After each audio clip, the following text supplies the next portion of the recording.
다 함께 주기도문 하심으로 새벽 기도를 시작하겠습니다.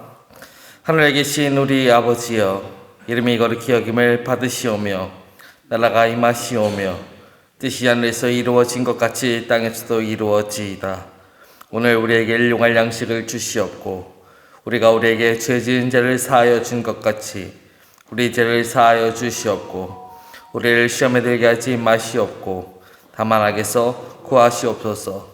나라와 권세와 영광이 아버지께 영원히 있사옵나이다. 아멘. 찬송가 276장 함께 드리겠습니다. 찬송가 276장입니다.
하나님 말씀 보시겠습니다.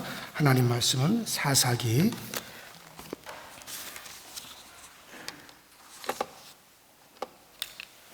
2장 1절부터 5절까지 지난 시간에 본 거 또다시 보도록 합니다. 사사기 2장 1절부터 5절까지 저와 여러분들이 한 목소리로 합독해서 같이 있습니다. 시작.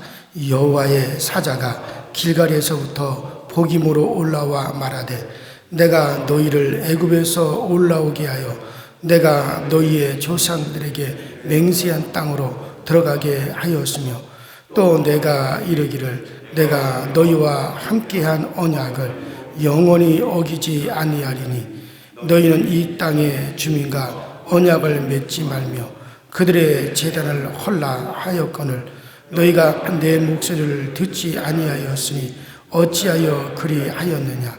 그러므로 내가 또 말하기를 내가 그들을 너희 앞에서 쫓아내지 아니하리니 그들이 너희 옆구리에 가시가 될 것이며 그들의 신들이 너희에게 올무가 되리라 하였노라.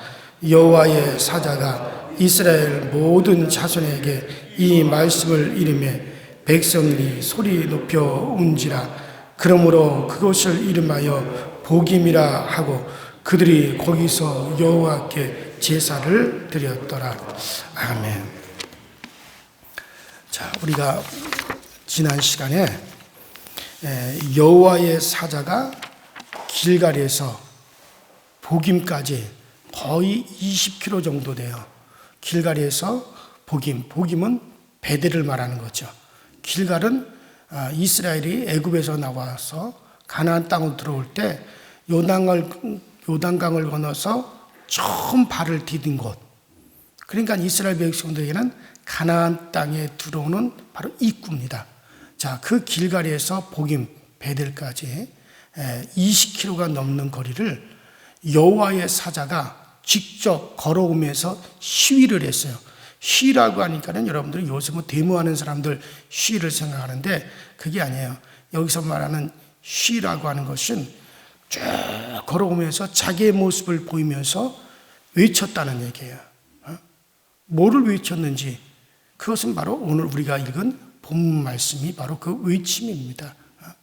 그래서 이스라엘 백성들이 길갈에서 복임까지 여호와의 사자가 쭉 어떤 모습으로 걸어왔는지 그것이 불꽃의 모습으로 모세에게 나타났던 불꽃의 모습으로 하고 걸으셨는지 아니면 여호수아에게 나타났던 정말 하늘의 군대 장관의 모습에 거대한 거인의 모습을 하고 그리고 이제 여호와의 사자가 그렇게 걸으면서 이스라엘 백성들의 자기의 모습을 보이고 시위하신 거거든요. 외치면서 그 길을 20km 정도를 갖다가 외치면서 쭉 걸어왔다는 것은 이스라엘 백성들이 다 보았다는 거고 그리고 그것은 아마 20km면은 뭐 우리가 4km가 쉽으니까 어떤 그 50리 정도를 이제 걸었을 거예요. 그럼 뭐 하루 종일을 걸었다는 얘기인데 그렇게 자기 모습을 여호와의 사자가 직접 여호와의 사자는 바로 여호와 하나님의 대리자입니다. 그가 직접 시위하는 것을 제가 여러분들에게 지난 시간에 말씀을 드렸습니다. 자, 그 내용은 뭡니까? 하나님께서 광야 생활하는 동안 누누이 말씀하신 거죠. 계속해서 똑같은 말씀을 계속해서 하신 말씀이었죠. 너희가 가나안 땅에 들어가거든 반드시 그 땅 거민들을 그곳에서 쫓아내라. 그렇지 않으면 진멸해버려라. 절대 그들과 계약을 맺지 마라. 그들의 딸들을 취하여 며느리 삼지 말고 너희의 아들들을 그들의 딸들에게 주어 그들의 사이가 되지 하지 말라. 서로 통혼하지 마라. 어떠한 종류의 계약도 맺지 말고 서로 통혼하지 말고 그들의 제단, 그들의 우상들을 다 파괴해버려라. 그들과 절대 섞여서 살면 안 된다. 만일의 경우 너희들이 그렇게 섞여서 살고 통혼하고 계약을 맺게 되면 분명 그들이 너희 옆구리에 가시가 되어서 너희들은 그 땅에서 속히 멸망하게 된다. 하나님은 오히려 너희를 대적하게 될 것이다. 이것은 계속해서 이스라엘이 애굽에서 나오면서부터 가나안 땅에 들어올 때까지 길갈에서도 계속해서 하나님이 계속해서 똑같은 말씀을 계속해서 경고했던 내용이에요. 그런데 이스라엘 백성들이 어떻게 했습니까? 이제 그 땅에 들어와 살고 이제 그 땅의 거민들을 어느 정도 정리가 되었다 하니까는 다 쫓아내지 않은 거예요. 그들과 계약을 맺어서 주종관계의 계약을 맺고 그대로 살고 있었어요. 그들의 단도 헐어버리질 않았어요. 그래서 그것을 보다 못해 드디어 여호와의 사자가 직접 나타났어요. 그리고 20km를 길갈에서 복임까지 걸어오면서 그분이 그것을 외친 거예요. 이스라엘 백성들이 이제 패망한다. 자, 그리고 책망하셨죠.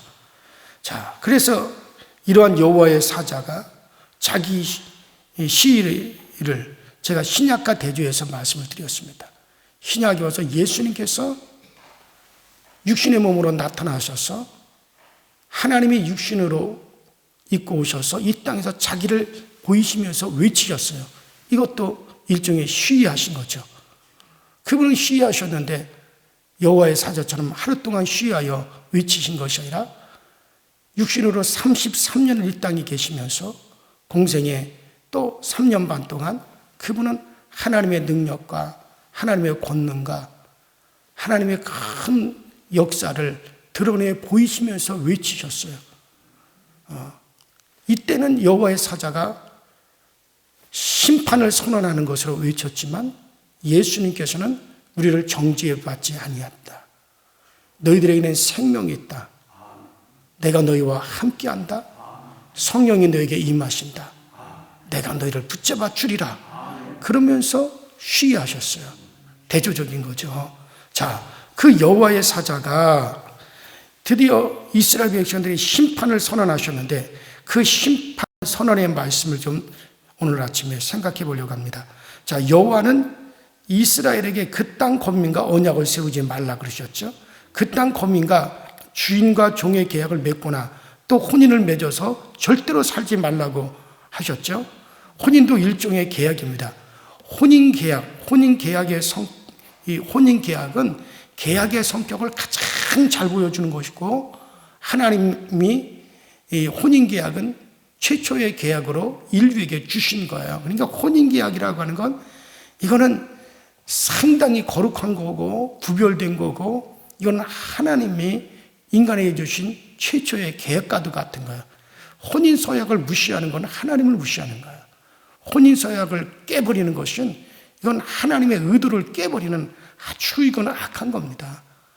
그래서 여러분들 함부로 혼인에 대해서는 함부로 할 수도 없는 거고, 이건 장난삼아 할 수도 없는 거야. 저는 지금까지 결혼 주례를 갖다 100수십 번을 해봤지만은 너무너무 감사한 건 제가 주례한 가정들 중에 깨진 가정이 없다는 것이 감사하고, 그들이 다 자손들을 잘 낳고 잘 산다는 것, 그것이 너무나 감사해요. 그런데 너무나 많은 사람들이 혼인 서약을 무시라. 요새는 자기들끼리 장난삼아 서로 그냥 스스로, 세상에 스스로 자기들이 서약하는 경우가 어디 있습니까? 서약은 하나님 앞에서 하는 거예요. 그 혼인 서약을 소중히 여기라고 하는 것은 성경에 누누이 나오는 겁니다. 서약이라고 하는 건 자기 스스로 하는 게 아니에요. 하나님 앞에서 해야 돼요. 제가 여러분들이 몇 번 얘기했지만은 절대로 미국 같은 데서는 목사 위에는 아무도 주례를 못하게 되어 있어요. 서약은 하나님 앞에서 하기 때문에 목사를 하나님의 대리자로 해요. 나중에는 신부님들이 하도 얘기를 해가지고 신부님들까지는 허용을 해요. 그래서 그 사인이 없으면 결혼 자체를 갖다가 법정에서 인정을 안 합니다. 왜냐하면 이건 하나님 앞에서만 해야 된다. 근데 우리들은 지금 유행하는 게 뭐냐? 자기들끼리 그냥 서로 서약, 이거는 언제든지 깨질 수 있는 서약이에요. 하나님과 관계없는 거예요. 그런 걸 여러분들이 잘 알고, 그리고 자녀들에게도 결혼은 이런 것이다. 하나님 앞에서 하는 것이다. 하나님이 세우는 것이다. 남녀를 만나게 하는 것도 하나님이고 그걸 보존하는 것도 하나님이다. 그걸 참 여러분들이 잘 좀 일깨워 줬으면 좋겠어요. 그런 내용들은 나중에 또 제가 추가로 얘기할 때 얘기하도록. 그래서 자, 여기서 이제 중요하게 생각한 것은 그들을 쫓아내는 것도, 또 그들의 단과 우상을 깨뜨리는 것도, 그러나 가장 중요한 건 뭐냐면 그들과 통혼하지 말라는 거죠. 결혼하지 말고 결혼 서약도 어떤 종류의 서약도 맺지 말라는 거죠. 그런데 이스라엘 백성들이 타협했습니다. 이 말씀을 그들이 청종하지 않았어요. 순종하지 않았습니다. 그래서 여호와의 사자는 불신에 빠진 이스라엘에게 심판의 말씀을 선언했습니다. 내가 그들을 너희 앞에서 쫓아내지 아니하리니 그들이 너희 옆구리에 가시가 될 것이며 그들의 신들이 너희에게 올무가 되리라, 이렇게 선언해버렸어요. 정죄를 하는 거죠, 여기서 지금. 자, 우리가 여기서 생각해 봐야 될 것은, 잘 들으세요. 개역 성경에 그들이 너희 옆구리에 가시가 될 것이며 라는 요 구절이에요. 사실 히브리어 본문에는 여기 가시라고 하는 말이 없습니다. 이 원문에는 없단 말이에요. 원문에는 따라합시다. 너희 옆구리가 될 것이요. 그냥 옆구리가 될 것이요 라고만 되어 있는데 우리나라 성경에 너희 옆구리에 가시가 될 것이요 라고 하는 가시가 첨가가 됐습니다. 자, 이것은 가시라고 하는 말은 번역자들이 의미를 분명하게 하기 위해서 삽입시켜 놓은 거예요. 집어넣은 거예요. 히브리어 원문 그대로 번역하면 그들이 너희들에게 옆구리가 될 것이요. 그냥 옆구리가 될 것이요 라고 그렇게 되어 있습니다. 자, 그러나 이거를 갖다가 번역자들이 임의대로 집어넣은 거예요. 전 그걸 상당히 싫어해요. 왜 임의대로 집어넣냐는 말이에요. 아마 그렇게 임의대로 집어넣는 이유는 민수기 33장 55절에 또 여호수아 23장 13절에 가시라고 하는 말이 들어있기 때문에 그래요. 그래서 그것을 본받아 여기도 그냥 원문에서 벗어나서 너희 옆구리에 가시가 될 것이다. 그렇게 번역자들이 그렇게 집어넣는데, 그런데 원문에는 그냥 가시라는 말이 없고 너희의 옆구리가 될 것이요 그랬습니다. 자, 사실 이스라엘 백성들에게 이 가나안 땅 사람들이 가시 노릇을 많이 했죠. 그래서 아마 그것을 옆구리에 가시가 될 것이라고 가시를 갖다가 집어넣었던 것 같아요. 자, 그런데 이 사사기 문맥을 통틀어서 보면 여기서 하나님께서는 너희 옆구리가 될 것이요 라고 말한 것이 맞아요. 그대로 우리가 생각을 해야 됩니다. 자, 그들이 너희들에게 옆구리가 될 것이다 라고 하는 말은 그들과 너희들이 통혼하고 결혼하게 될 것이다. 그런 뜻으로 이해할 수 있을 것 같아요. 왜냐하면 옆구리가 된다라고 하는 말이 뭐예요? 서로 배필이 되고 혼인관계가 성립한다는 말로 이해를 해야 되죠. 왜냐하면 아담의 옆구리에서 나온 게 뭐예요? 그게 하와예요. 그래서 아내와 남편은 옆구리예요, 옆구리. 우리가 남편이라는 말을 종종 하죠. 남편이라는 건 내 편에, 항상 내 편에 있는 사람이다. 그러니까 내 옆구리라는 말이죠. 아내라고 하는 말은 뭡니까? 항상 내 옆에 있는 내 옆구리라고 하는 말과 같은 거죠. 실제로 아담에게서 하와가 나왔어요. 옆구리에서 나왔어요. 그래서 아내와 남편의 관계는 옆구리에, 옆이다, 이거 옆에. 자, 그렇게 해석이 되죠. 이것은 이스라엘이 가나안 사람들과 몽해를 같이 하게 된다는 거죠. 그래서 너희가 그들을 그 땅에서 쫓아내지 아니하고 그들의 제단을 헐지 아니하고 우상을 파괴하지 아니하고 그렇게 되면 결국에는 어떻게 되느냐? 그들과 너희들은 옆구리가 된다. 통혼하여 같이 결혼 관계를 맺고 그리고 그렇게 살게 된다. 자, 그렇게 되면 어떻게 되느냐? 이스라엘은 점점 뭐가 되어가는 거예요? 가나안 땅 사람이 되어져 가는 거예요. 하나님의 사람들, 하나님의 백성들이 점점 희석되어서 그들은 하나님의 진노의 대상이요. 그들은 멸망받을 족속들이 되어져 가는 거죠. 실제로 가나안 거민들과 섞여 살면서 옆구리가 돼가지고 혼인관계를 맺어서 완전히 가나안 땅 사람들이 되어지고 이스라엘에게서 흔적도 없이 지워진 지파가 누굽니까? 그게 단지파란 말이에요. 단지파들이 얼마나 가나안 땅 문화를 받아들이고 섞였는가는 앞으로 나와요. 아니, 그 경고대로 그렇게 없어져 갔다 이거예요. 사라져 갔다 이거예요.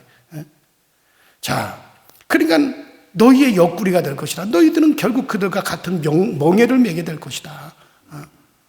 고린도후서 6장 14절에 믿지 않는 자와 멍에를 같이 하지 말라고 한 것과 같은 경우가 되는 거죠. 인간으로는 벗어날 수 없는 멍에를 매게 된다는 거죠. 옆구리가 된다는 말이 사사기 문맥에서 이와 같은 의미를 지금 포함하고 있습니다. 결국 우상 숭배에 빠지고 가나안 사람들과 결혼관계 속에 살게 되어서 한숨 짓고 탄식하게 되었어요. 이것은 이스라엘의 간음입니다. 엄청난 간음이죠. 하나님과 결혼한 이스라엘이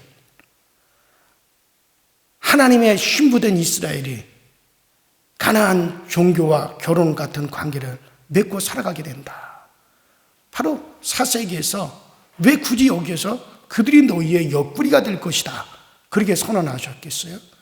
이것은 그들이 하나님과 결혼한 그들이 마치 하나님 버리고 다른 남자하고 그렇게 살게 되므로 그런 혼인관계 같은 것들이 깨지게 되는 거예요. 자, 우리는 이스라엘이 우상숭배, 특히 이제 기드온의 역사 속에서도 볼 수가 있죠. 기드온의 그 역사는 바알 숭배에서 시작해서 에봇 숭배로 끝이 납니다. 자, 우리가 이제 앞으로 사사기 강해를 통해서 볼 것이지만은 기드온은 완전히 우상숭배자가 되어버려요. 또 우상숭배에서 이스라엘을 지키지 못하고 오히려 자신도 우상 종교화가 되어버려요. 그것이 또 누구에게서 뭡니까? 레위인들에게서도 봐요. 레위인들은 오직 하나님만을 섬기는 제사장들이에요. 그런데 그들은 누구의 제사장이 돼요? 나중에 보세요. 그들은 우상을 갖다가 세워놓고 그 우상이 하나님이라고 그 앞에서 제사장 노릇하고 있어요. 사사기가 그렇게 타락되어 갑니다. 완전히 그렇게 이스라엘 백성들이 그렇게, 이것이 사사기의 첫째 부록에서 볼 수가 있습니다. 그리고 간음의 모습을 우리는 삼손에게서부터 보게 되죠.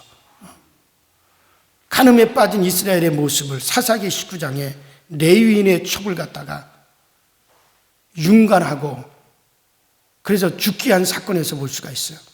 이게 사사기 둘째 부록이 바로 그겁니다. 그러니까 우상숭배와 그 다음에 간음, 성적으로 타락하는 것들이 사사기의 첫째 부록에 둘째 부록에 그렇게 기록이 되어져 말하고 있습니다. 그러니까 이것은 사실 두 가지 죄악을 말하는 것이 아니라 한 죄악의 두 가지 측면을 나타내는 거죠. 불신앙의 죄가 이방인과 결혼관계와 같은 관계를 맺어서 사는 것과 우상숭배로 나타나게 됩니다. 자, 여호와의 사자는 이러한 이스라엘의 미래를 갖다 지금 선언하는 거예요. 자, 너희들이 쫓아내라고 하는 가나안 사람들을 쫓아내지 아니하고 그들과 계약을 맺지 말라고 했는데 너희들이 계약을 맺고 그리고 이 가나안 땅의 모든 주상들, 우상들을 파기하라고 했는데 너희들이 파기하지 아니하고 그대로 놔두었다.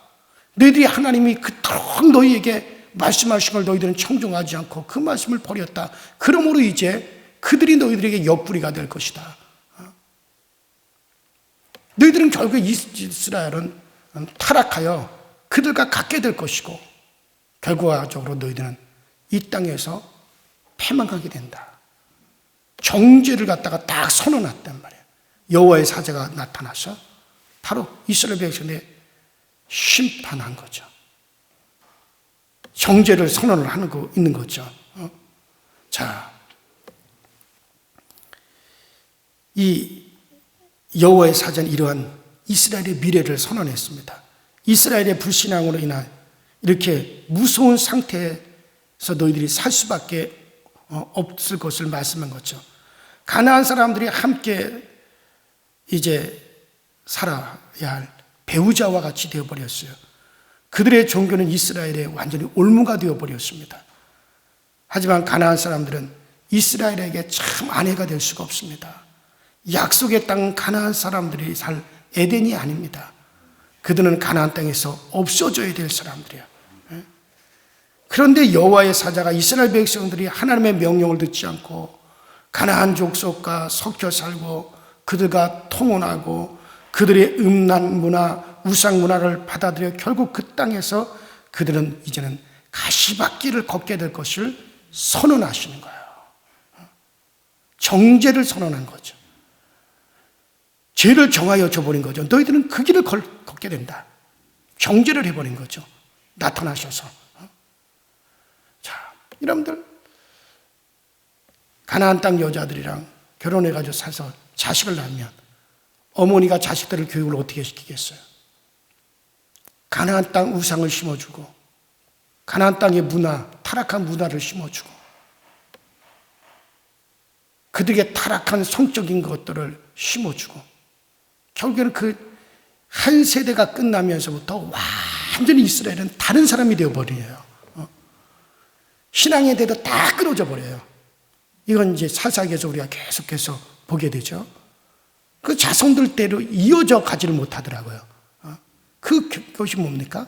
가나안 땅 여인들과 통혼해서 살기 때문에 그런 거예요. 자, 결국 이렇게 정죄를 받은 이스라엘 백성들이 어떻게 합니까? 이 선언을 듣고 그들이 복임에서 통곡을 합니다. 통곡을 합니다. 이 복임이라고 하는 말이 뭡니까? 울었다는 거예요. 통곡했다는 말이에요. 그리고 그들이 여호와께 제사를 드리죠. 제사를 드리면서 자기들이 그 값을 받아 마땅하다라고는 고백을 드렸을 겁니다. 재물이 태워지듯이 자신들도 죽어 마땅하다는 고백을 그들이 드렸을 거예요.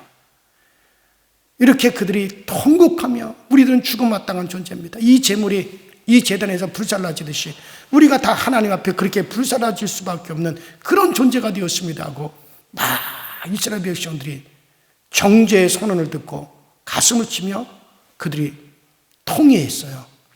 자, 제약 가운데 그러자 그 통회하는 모습을 보고 여호와의 사자가 뭐라 그럽니까? 내가 너희들에게 사사들을 보내어서 너희들이 어려움을 당할 때 건져주겠다. 그렇게 합니다. 그들의 통회를 들으시고. 자, 그런데 이스라엘 백성들이 그것이 오래 가지를 못했어요. 그때뿐이었단 말이에요. 이어서 그들은 제약 속에 들어갈 수밖에 없었어요. 양을 잡고 소를 잡고 번제를 드리며 통회했지만 다시 또 제약 속에 들어갑니다. 그대로 정죄의 길로 들어가는 거예요. 여호와의 사자가 그들에게 심판을 선언했어요. 정죄를 딱 선언하고 가셨어요. 그대로 그들은 오래 가지 못하고 그대로 정죄 받은 대로 그 길을 그대로 그들은 이스라엘은 걷게 되어지죠. 자, 이것이 바로 복임에서 일어난 사건이에요. 자, 예수님께서 그러나 우리에게는 이스라엘 백성과 우리는 달라요.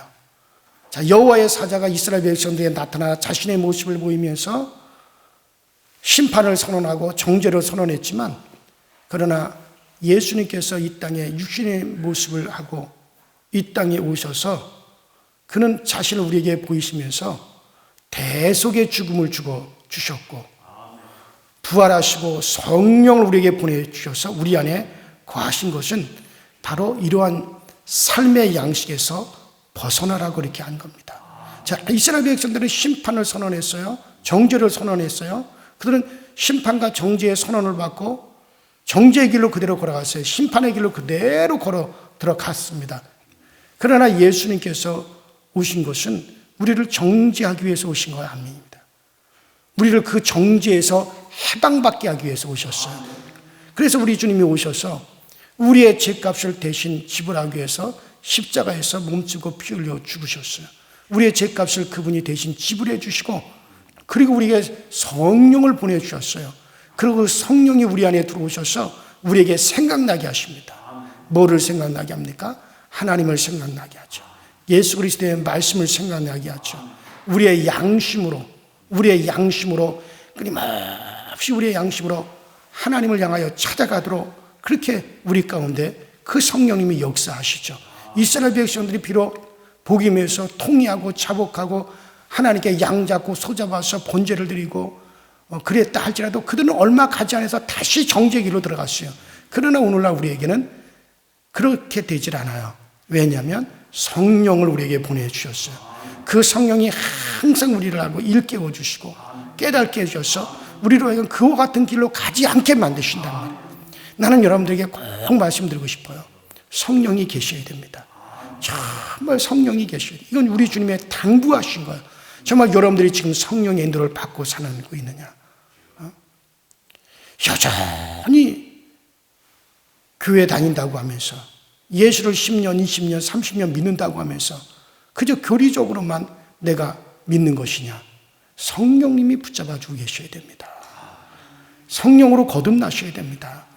내 생각, 내 방법대로, 내 관념대로 살아왔던 삶이 변해서 이제는 성령이 우리 안에서 나를 붙잡아 줘서 성령의 감동으로 살고 성령의 인도함을 따라가고 성령의 이끄심을 따라서 우리들 자신을 그렇게 늘 고쳐가는 삶을 산다면 성령으로 거듭난 삶을 사는 거예요.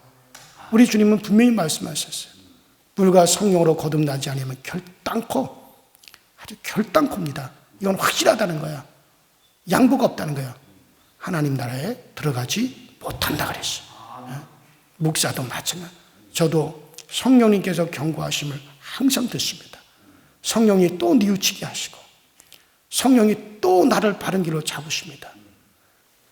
목사인 저도 내 성령의 이끄심 가운데 들어가는 거예요. 이거는 결코 거스를 수 없는 겁니다. 이스라엘 백성과 우리와의 차이점이 뭐예요? 그들에게는 성령이 없기 때문에 그대로 심판의 길로, 정죄의 길로 그들은 갔어요. 그대로 들어간 겁니다. 붙잡아 주실 성령이 없으니까. 그러나 오늘 우린 달라요. 자, 이스라엘은 정죄를 선언받음으로 이것을 그대로 짊어지고 그들은 그 길을, 멸망의 길을 걸어갔어요. 심판의 길을 걸어갔어요. 그러나 우리 주님은 이 땅에 오셔서 거기서 우리를 자유케 하시고 정죄에서 우리를 자유케 됨을 우리에게 선언하셨고, 그리고 우리 주님이 부활하시고 성령 우리에게 보내주심으로 말미암아 우리의 삶이 끊임없이 거기서 돌이키는 삶을 살게 해주셨어요. 성령의 생명의 법이 죄와 사망의 법에서 해방했고, 그리고 우리에게 뭐라 그랬습니까? 다시는 정죄함이 없으리라. 죄 정함이 없다는 거예요. 왜? 주님이 그런 말씀하셨어요? 성령이 계시기 때문에. 그 성령이 계시기 때문에 이것을 우리는 누리면서 사는 사람들입니다. 이스라엘 백성들 사사기 400~500년 동안, 사사기의 400~500년 동안 그들은 완전히 정죄의 길을 걸어가면서 그는 사는 삶이었지만은 우리의 삶은 이제 참 자유를 누리면서 살아가는 삶입니다. 그리스도로 말미암아 살아가는 삶입니다. 오늘도 성령으로 말미암아 그와 같은 자유와 평안과 성령의 이끄심에 그 놀라운 은혜를 경험하면서 오늘도 그리스도의 은혜로 살아갈 수 있는 여러분과 제가 될 수 있기를 주 이름으로 축원합니다. 우리 이제 다 같이 주여 한번 부르시고 합심하셔서, 자, 이 땅에 이스라엘 백성들은 과거 사사 시대 때 그들에게 여호와의 사자가 나타났습니다. 그 모습을 보이면서 그들에게 심판을 선언하였습니다. 정죄를 선언하고 가셨습니다. 그러나 오늘날 우리에게는 심판과 정죄를 선언하기 위해서 우리 주님께서 오신 것이 아니라 오늘 우리는 그 죄에서 해방을 선언하셨고, 그리고 그와 같은 삶이 아니라 그곳에서 해방받는 자유의 인의 삶을 살라고 성령을 우리에게 보내주고 가셨습니다. 우리는 자유함이 있습니다. 감사합니다, 주님. 정말 이 성령의 이끌림을 늘 받으며 살아갈 수 있게 하여 주시옵소서. 다 같이 주여 한번 부르고 합심하여 기도하다 자유롭게 돌아갑니다. 주여, 전능하신 하나님 우리 아버지, 주님 은혜와 주의 사랑에 감사를 드립니다. 오늘 이 아침에도 우리에게 은혜 주셔서 주의 전에서 오늘 복된 하루를 시작하게 하시니 감사합니다. 오늘도 우리가 아버지를 만나는 모든 사람들 앞에 우리는 당당히 우리가 고백해야 될 것을 고백할 수 있게 하시고, 당당히 우리가 선언할 것을 선언하며 살아가게 하여 주옵소서. 우리로 하여금 이와 같은 자유 가운데 살게 하셨고, 이와 같은 아버지 하나님의 해방의 은혜를 우리로 하여금 얻게 하셨는데, 이 기쁨과 이 해방의 은혜를 우리가 아버지 소홀히 여기지 아니하게 하여 주시고, 참으로 우리 안에 아버지 성령님이 계셔서 우리를 아버지 오늘도 이끌어 주시며, 항상 그 성령의 이끄신가, 성령이 아버지 세워주신가, 성령께서 우리의 양심으로 거룩한 행실을 갖게 하시고, 성령께서 우리의 양심으로 항상 우리가 주님의 거룩한 길을 걸어가며 주님의 복된 길을 걸어갈 수 있도록 성령님 우리 가운데 늘 역사하시고, 성령님 늘 우리 가운데 은혜 베풀어 주셔서 주의 은혜가 우리 가운데 늘 충만하게 임하여 주는 그 놀라운 역사를 볼 수 있도록 주님께서 함께하여 주시고 주의 그 거룩한 은혜의 능력으로 오늘 우리를 붙잡아 주시는 역사가 늘 날마다 나타날 수 있게 하여 주옵소서. 아버지, 우리가 성령 인도함 없이는 우리는 살아갈 수 없는 존재입니다. 성령께서 오늘 우리를 끊임없이 감동하여 주시고 끊임없이 우리 안에서 성령께서 우리를 이끌어 주셔서 오늘도 우리가 우리 스스로를 나보전하며 늘 돌이키며 우리 스스로가 정말 우리의 이 모든 정죄에 향해서 우리가 성령의 인도로 우리가 빠져나올 수 있도록 주님께서 늘 도와 주시옵소서. 그래서 오늘도 아버지 성령으로 말미암아 무한한 자유를 느끼며 성령으로 말미암아 참 평안을 누리게 하여 주시고 성령으로 말미암아 우리의 행실을 고치고 성령으로 말미암아 우리의 생각을 아버지 하나님 바꾸며 성령으로 말미암아 우리들 자신이 아버지 주님 앞에 온전함으로 세워져 갈 수 있게 하여 주옵소서. 우리가 여전히 믿노라 하면서도 나의 고집, 나의 생각, 나의 방법, 내 아버지 하나님 관념 가지고 판단하고 정지하고 다른 사람들을 갖다 높일 줄 모르고 다른 이들을 갖다가 아버지 세워줄 줄 모르고 나만을 고집하고 있습니까? 여전히 우리는 아버지 하나님이여 나 스스로의 삶을 우리가 살아가는 사람에 불과한 것이다. 그러나 오늘 우리 가운데 성령님이 계셔서 끊임없이 우리를 아버지 책망하심을 우리가 듣고 끊임없이 나를 갖다가 바로 이끌어 주시며 우리가 그곳에 사로잡혀 나가게 하시며 성령께서 주시는 감동을 받아서 우리는 용서하고 배려하고 아버지 다른 이들을 높이며 우리가 주님을 사랑하되 아버지 우리들 자신을 아버지 하나님 내려놓고 정말 주의 길을 걸어가며 주님을 아버지 끝까지 사랑하며 온전히 주의 말씀에 순종하며 주의 말씀이 나에게 기쁨이 되고 소망이 되어지며 아버지 하나님 우리들 자신을 자세히 들여다볼 수 있도록 주여 도와 주시옵소서. 아버지 물과 성령으로 거듭나지 않으면 결단코 하나님 나라를 볼 수 없다고 우리 주님이 우리에게 말씀하셨는데 정말 우리는 아버지 성령으로 거듭난 생활을 하고 있는지 그렇지 못한다면 우리는 자복하게 하여 주옵소서. 통회하게 하여 주옵소서. 이제라도 가슴을 치며 성령을 구하며 성령의 충만함을 간구할 수 있도록 주님께서 우리를 인도하여 주시옵소서. 아버지 하나님 오늘도 주의 거룩하심 오늘 우리를 통해서 드러나기 원합니다. 주의 거룩하심 오늘도 우리를 통해서 나타나기 원합니다. 주님이 아버지가 그 충만함이 오늘 우리에게 드러나기 원합니다. 오늘도 우리가 만나는 모든 사람들 앞에 우리는 당당히 하나님 아버지의 우리가 하나님의 자녀인 것과 우리는 예수 그리스도로 말미암아 구속함을 받고 우리는 오늘도 아버지 하나님 주 예수 그리스도에 속한 사람인 것을 드러낼 수 있도록 아버지 하나님 역사하여 주시고 우리 강서교회 모든 성도들이 아버지 하나님의 성령의 이끄심을 받을 수 있도록 주여 도와주시고 우리 교회 모든 예배가 성령 충만한 예배가 되게 하시고 성령의 감동 있는 예배가 되게 하시고 성령의 감화가 있는 예배가 되어질 수 있도록 주님께서 늘 도와주시옵소서. 참으로 아버지 성령님이 도와주시는 그 은혜를 아버지 가지게 하시고 성령님이 지켜주시는 그 능력을 아버지 우리가 힘입어 살아갈 수 있도록 주께서 역사하시고 주께서 늘 아버지 이끄시고 또 아버지 세워주시는 그 은혜대로 우리를 함께하여 주옵소서. 주여 도우소서. 주여 채우소서. 주여 우리 아버지 강서지역교를 사용하여 주옵소서.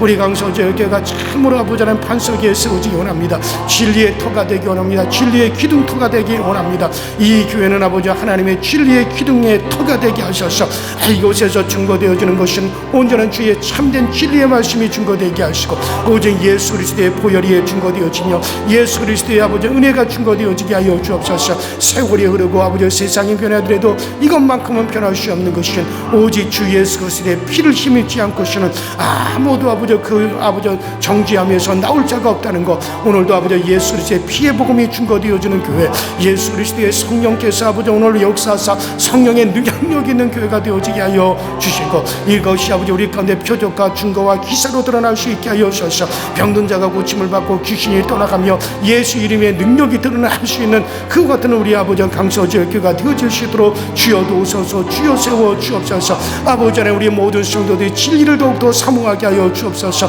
진리를 사모하고 진리를 깨닫고 진리 안에 세워져 갈 수 있도록 우리 주님께서 도우시고 역사하여 주셔서 참 진리가 우리를 자유케 한다고 한 대로 아버지 우리는 아버지 수없이 들으면서도 진리를 사모하지 못하고 진리를 아버지 깨닫지 못하는 이들 아버지 하나님 정말 진리를 알게 하여 주옵소서. 깨우치게 하여 주옵소서. 진리를 사랑하고 진리에 사로잡혀 말씀을 아예 아버지 사로잡힐 수 있도록 주여 도와 주옵소서. 아버지 하나님 우리 모두에게 깨달은 영을 도하여 하여 주시고 깨달아야 의 은혜를 베풀어 주시옵소서. 그래서 아버지 하나님 정말 하나님의 나라는 아버지 옥토가 어떤 것입니까? 옥토는 하나님의 말씀 듣고 깨닫는 자라고 말씀하셨는데 이 깨달음의 역사가 거의도록 아버지 그 영을 우리에게 보내어 주시옵소서. 아버지 우리 교회가 아버지 정말 우리 교회는 아버지 주님의 말씀대로 주님께서 명령하신 대로 아버지 우리가 서로 사랑하게 하여 주옵소서. 정말 아버지 내 몸같이 사랑하게 하여 주옵소서. 나보다도 다른 이를 높일 수 있게 하여 주옵소서. 아버지 하나님 누구를든지 우리는 판단하지 말게 하시고 정죄하지 아니하게 하여 주옵소서. 아버지 정죄는 아버지 하나님의 선악과를 먹는 것과 같습니다. 정죄는 우리가 누구이 가운데 누구를 판단합니까? 선악을 누가 판단할 수 있습니까? 오직 선악을 판단할 수 있는 분은 하나님 한 분밖에 없습니다. 누가 선하다 누가 악하다 우리는 정죄하지 말게 하여 주옵소서. 주님의 말씀대로 우리는 사랑할 수 있게 하여 주옵소서. 아버지 사랑하고 용서하고 베풀고 아버지는 앞세울 수 있게 하여 주옵소서. 우리는 아버지 하나님 선악을 갖다 내 스스로 판단하여 우리가 아버지 스스로 하나님같이 되려고 하지 말게 하여 주옵소서. 그래서 우리는 정말 누구든지 우리는 판단의 대상이 아니라 아버지 우리는 그들을 갖다 이해하고 우리는 아버지 함께하는 자로서 사랑의 대상으로만 삼을 수 있도록 주여 도와 주옵시고 이 주님의 아버지 사랑애가 우리 가운데 충만하게 하여 주옵소서. 정말 이 사랑의 마음이 우리 가운데 충만하게 하여 주옵소서. 이것이 주님의 심장이 우리 가운데 있기 원합니다. 예수의 심장이 우리 가운데 있어서 아버지 주님의 심장으로 사랑하게 하시고 예수의 심장이 우리 가운데 있어서 주님의 그 사랑이 우리 가운데 더 충만케 하여 주셔서 오직 예수의 사랑으로 살아가게 하시고 예수의 사랑으로 살아가게 하시고 예수의 사랑으로 아버지 우리가 모든 이웃을 보고 세상을 볼 수 있게 하여 주옵소서. 이것이 우리에게 있어 소원이요 이것이 우리에게서 간절함이 오니 오 주여 이 은혜가 우리 가운데 있어지게 하시고 아버지는 우리는 오늘도 아버지 천국으로부터 흘러나오는 아버지 천국의 영유를 받기 원합니다. 아버지 저 천국으로부터 흘러들어오는 그 천국의 영유가 오늘 우리 가운데 충만하게 하여 주시고 저 지옥의 악한 영유가 우리 가운데 들어오지 아니하도록 이것이 우리 가운데 차단되게 하시고 이 악한 영들이 차단되어지고 선한 영들이 우리 가운데 아버지 천국을 연결하며 천국의 선한 것이 끊임없이 내 안으로 흘러들어오도록 그 은혜가 우리 가운데 늘 있어지게 하여 주옵소서. 오 전능하시는 하나님의 일을 우리에게 도와여 주시고 이 큰 은혜가 우리 가운데 오늘도 입혀지게 하여 주시고 오늘도 우리 교우들 가운데 기쁨의 소식 즐거움의 소식 들려오게 하시고 우리 강서주에게 평안이 있게 하여 주옵소서. 참된 평안이 넘쳐나게 하여 주시고 참된 평안이 흘러 또 흐를 수 있도록 주께서 도와주셔서 오늘도 우리 교우들의 가정에 평안이 있게 하여 주시고 큰 평안의 은혜가 우리 교우들 가운데 충만히 넘쳐날 수 있도록 주여 도와주시옵소서.